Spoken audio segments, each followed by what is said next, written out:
1 Thessalonians chapter 4 Why we need Jesus. Verse 3 For this is the will of God, your sanctification, that you abstain from sexual immorality.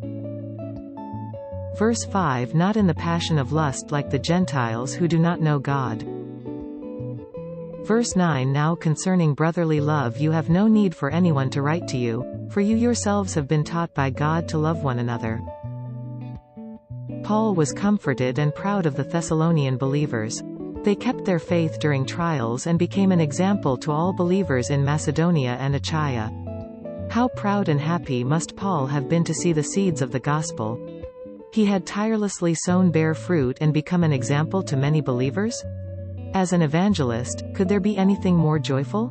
However, even the Thessalonian saints who comforted and made Paul proud had their flaws.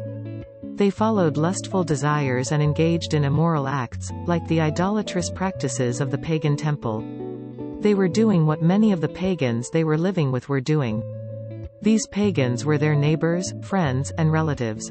It was challenging for the Thessalonian believers to think differently from the absolute majority of pagans around them, who considered these immoral acts normal and even encouraged them. These acts were part of their everyday lives. The Thessalonian believers unknowingly became tainted by immorality and could not break free from it. How hard would it be to think differently and raise one's voice against the majority? That's why people need Jesus. More precisely, people need the cross of Jesus.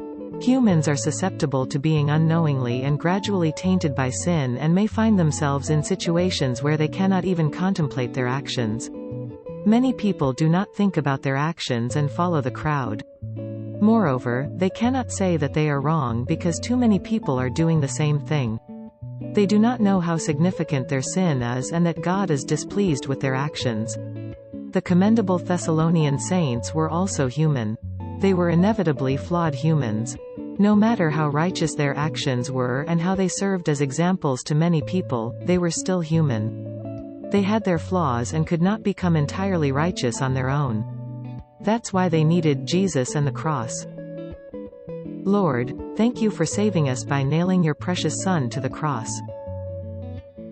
Holy Spirit, lead us in truth.